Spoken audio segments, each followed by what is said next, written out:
Alright, so we have another thing that came up this week. I'm sure you've all have heard of it. Kathy Griffin. As you all know, I'll just go over it in case people forget next time they see this video, if they ever see this video.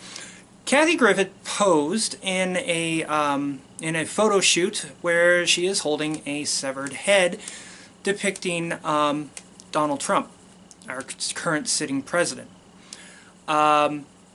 And now there's a big kerfluffle about how people are trying to silence her and how Trump is trying to destroy her career and all of this sort of thing.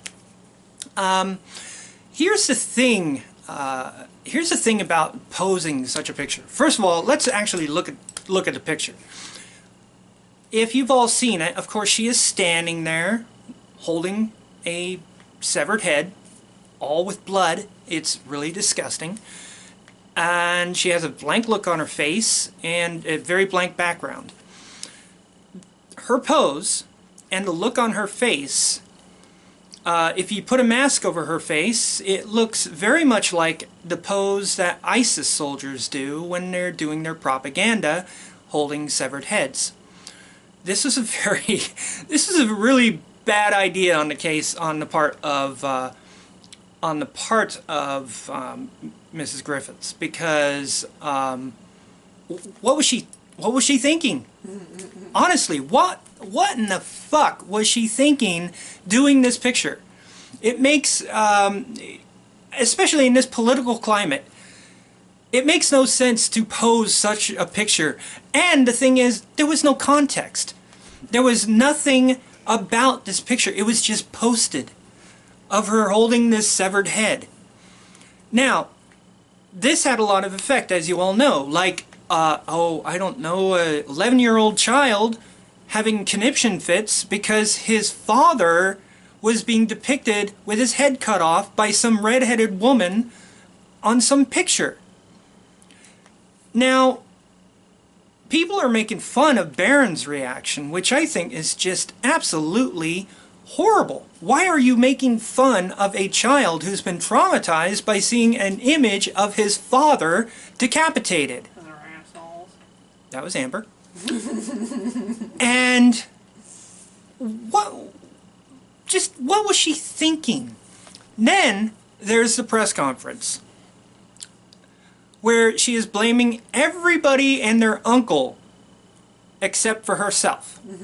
She's saying that Trump is bullying her, and that the Trump family is bullying her, and all kinds of things. Amber and I were joking about this one.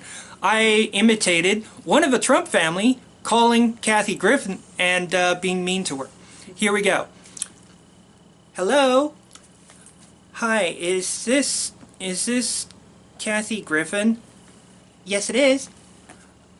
This is Barron. You're a poopy head. Click.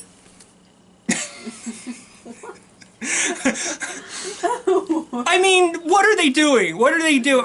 Is Melania calling her and saying that you're just an arrogant American chump or something like that? I mean, it doesn't matter what they're saying. Miss Griffith showed a picture of her holding a facsimile of their family member's head. And the head of the United States, the President of the United States. So Miss Griffin's having problems with the Secret Service talking to her. Well, here's something that happens when you do something that threatens the life of the U.S. President. The Secret Service comes and visits you. The Secret Service comes to you, have a chat with you, and figure out just what is going on in your head. Had this been like a regular American citizen that did this in this way, like published a picture of him holding a head in this way, it wouldn't be like this. That individual would be in jail right now. In jail, probably having to deal with Secret Service stuff. That's what I think. I might be wrong, but somehow I don't think so. Something else that Kathy did. Oh wait, it was her lawyer. That's right, it was her lawyer. talking about other instances of this, such as GWAR. As in the interview, she was saying, this rock band called GWAR. She literally said GWAR instead of GWAR. And apparently GWAR has done this with every American president, and that is had a scene where they decapitate that president's head. Where they decapitate that president. Okay, first of all, we're talking about GWAR here. We're not talking about a celebrity, a celebrity host of a New Year's show, or a woman who is rather, she's not so high profile anymore, but she was kind of, she was out there. She was commonly known. People know who Kathy Griffin is. I don't even know what the name of the lead singer of GWAR. I don't even know what his name is. I don't even know what he looks like. I know that GWAR does a lot of stage stuff, like costumes and wild stuff. They're a wild band, from my understanding. I don't really know much about them aside from that. So the lawyer bringing up GWAR and what GWAR does on stage, and trying to say, well, they do this, and Kathy only did this. Shut up. You obviously do not understand the differences between GWAR and what Kathy Griffith did. First of all, if they do it with every American president, then I would say they're an equal opportunity offender. They obviously didn't change things for President Obama, because they could have made President Obama's decapitation scene be replaced by a lynching scene, because, you know, race. I mean, what people are freaking out about with Kathy Griffin and saying, well, people did this to Obama all the time. No, they didn't. They didn't do anything like this. The only accounts I've heard, and please, if you can find any others, put it in the comments, is where Ted Nugent said that he would be dead if Obama got into office. Well, that's not threatening Obama. I may have mangled that quote, and I'll have to find out if I did. And if I did, I'll put it in the comments. But another quote was something to do with he'd tell Obama to give his rifle a blowjob or something to that effect. That's not threatening the president, because if the president actually gave the rifle a blowjob, well, the president kind of gave the rifle a blowjob. You know. Now, if Ted Nugent said, I'd cram the muzzle of my rifle into Obama's head and pull the trigger, that would be threatening the president. And I think when I heard Ted Nugent said this, said the actual quote, I think I just blew it off. It's like, first of all, why do we care what Ted Nugent has to say? Honestly, to my knowledge, he has made one piece of music, Cat Scratch Fever. I don't know, because I don't pay attention to the man, but he came out with one-hit wonder, to my knowledge. And lately, during the Bush era, he came in and really just hit the airwaves with his absolute, his survivalist, survivalist attitude, and the "don't tread on me" attitude, whatever Ted Nugent's got. I know he's a hunter. I know he's all into shooting things and all into guns and all that sort of stuff. Good for him if he wants to be like that. But I don't understand why he has any influence. Back to Kathy. Like I said, she is blaming everybody and their uncle instead of blaming herself. And I don't know, Kathy. I think she's ending her career. I think the picture was a career ender.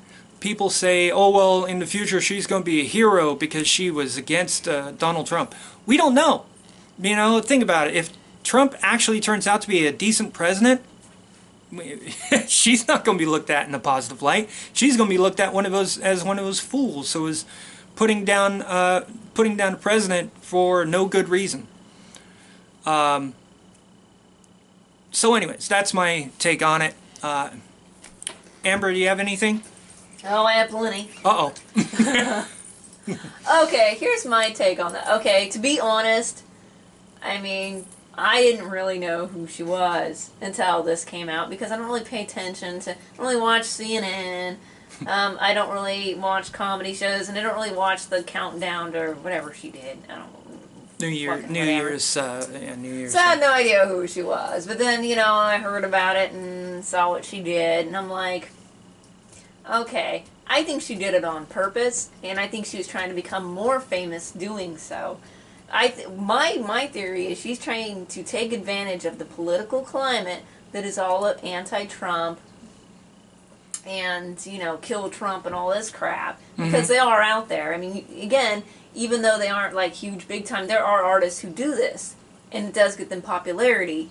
So she thinks, oh, I'll do this, and she knew, okay, there's no way in hell she didn't know she would at least piss off the conservatives. She at least had to know they'd be pissed off. Oh yeah, you don't normally. Yeah. So she had to have known there'd be some uproar. I guess she didn't think that it would happen in her camp, although she might have, and just decided that she would go ahead and do her own thing apart from CNN. Get a, you know, can't talk. Target this radical group of people who think she's great. And there are people that are on my fucking feed that are defending her or think she's great for some reason. These people are fucking idiots. Like, honestly, this person, as in my feed, was talking about how, oh, you know, fuck, who cares about what Barron feels, because yeah, obviously he's just a white boy.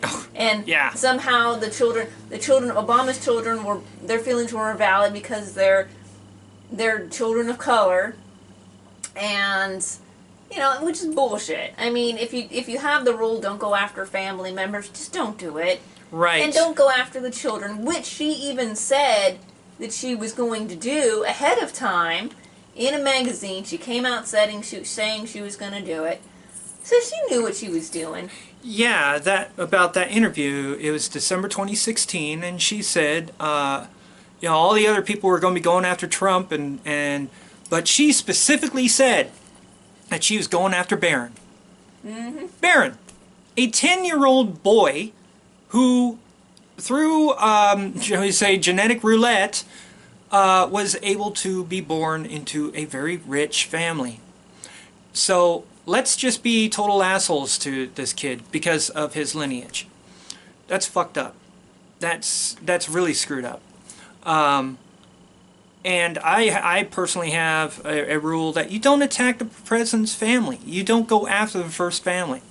When people were coming out against Michelle Obama, I was like, stop that shit, man. Just stop making horrible images of Miss Obama as if she's a monkey or something like that. That's fucked up. That is absolutely fucked up. And I don't really appreciate it when presidents themselves are made fun of. That's kind of crap too. Go after their policy. Go after what they are proposing. Go after their actions. It's like this constant making fun of Trump's hair. For God's sakes, guys, grow up. Trump's hair is Trump's hair. That's how he looks. Go after what he's doing. And frankly, a lot of the arguments I've seen against Trump have been debunked. You know, he's not absolutely perfect. I don't think that, and I think he can make some errors. But the latest kerfuffle, which is my next video, is the Paris Accords. We're going to be going into that. But back to Griffin, you know, what she did, and this bandwagon of doing this stuff. I don't recall this happening with GW, not on this scale. I don't ever recall seeing a picture of GW's severed head in someone's hand, or hanging off someone's hand. And GW is why we are in these wars that we are still in to this day. And it's almost 2 decades later. You do realize we entered World War II in 1941 and the war came to an end in 1945. That's 4 years, guys. 4 years. Does the United States fight to win wars anymore? I'm sorry, I cut Amber off. I think she had some other things to say. Yeah, I just have a lot on this one because just seeing people in the friends list, their response just made me want to vomit on myself. But or vomit on them more like, okay, with what you were saying, you can see it's more of a partisan thing. Okay, Republicans usually go after the Democratic president and vice versa, and you just see the opposite happening now because Democrats are the losers, so they're going to be all butthurt. But what you don't see is, yes, there's a lot more animosity towards Trump than any other president that we've seen. Hopefully this doesn't continue in American politics, but it might. I mainly believe it's because he's not catering to both the groups, so they're kind of aligned against him. Yeah. And they're doing that through the media and culture, and so people, they actually think that because they see these things and it's cool to talk about being violent towards the president, because it is. It's cooler than, well, it's not cool, but it's perceived as being cool and hip to do. So she was taking advantage of that market. She would probably try to get support from these people because they are out there. They might not be huge in number, but that's who she's catering towards. The fact that the idea that it's a joke, it's not a joke. It wasn't presented as a joke. It's really interesting because someone had mentioned that this same woman thought that a while back they did like something with crosshairs on certain oh yeah, and she got all like, oh, this is a dog whistle for people to be violent against Democrats or whatever it was. But the fact that she won't that she'd act like this wasn't, if you think that that is some sort of dog whistle, what is your thing? And the whole idea, I mean, the first thing I saw when I saw that picture, when I was thinking of making shit, like if I were to Photoshop something, would be an ISIS flag in back of her. Oh, yeah. Because that's exactly who, I mean, think about it. The political climate right now, with Islamic terrorism being the huge threat it is now with ISIS, how could that not be construed as some kind of, like, message to be like, let's do this? Especially now when all the Muslims are against them and, you know, fucking protesting outside his tower and all that stuff. The likelihood of that shit happening is pretty it's really high. It's high. And so that's why she got investigated. My God, if that actually happened, if anything were to happen to Trump, but especially that. Yeah, that's holy shit. You want to know World War III. That's what we'll have. No, thank you. I don't want World War III. Yeah, you don't want terrorists in the White House. Yeah, we don't. No. No, we don't. and you know, all these fucking progressives that think they're so edgy doing this. If that shit really happened, you'd be on the chopping block next because, you know, fucking Islam doesn't like you.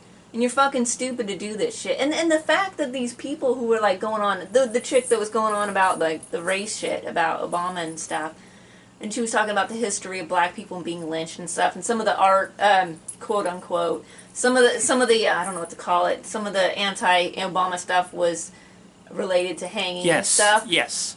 So they're connecting that to the history, which did exist, and that's true. However, that isn't happening now. It wasn't happening during when Obama was in. However, people are being beheaded to this day under Islamic terrorism. You gotta be a fucking retarded ass, dumbass motherfucker to not even know that. You gotta be living on a whole totally different fucking planet to not know that that's a fucking terrorist method in the present day. Right. What kind of, like, fucking drugs was this person on? What kind of, like, fucking retard do you have to be not to understand that connection? Anyways, that just pisses me off. No, I totally And then they act like there's no connection. There's no why did she get investigated? I heard Ted Nugent got investigated. That's and maybe some of those other artists did, too. We don't know. Yeah. But you know what? They probably did to some extent. And guess what? That's what happens. And, you know, it's not like she's being censored. It's not like she's in prison right now. Right. The bitch is just making a big deal out of it so people could probably give her some money, like, through, like, some kind of funding, or that she'll be a new little darling of the left speaking at their marches or some damn bullshit like that. which I would bet that would happen. That's just probably, my 2 cents. That's actually probably down the road. Yeah. So that's basically it about this. I think we've That was bad. no, it's not bad. No, I was mad. No, Oh, well, yeah. It's hard not to be mad. It really is. What's going on is just ridiculous. And this is it seems like every week I'm going to be making a video about some stupid thing that happened. Well, that's about it. Have a good day.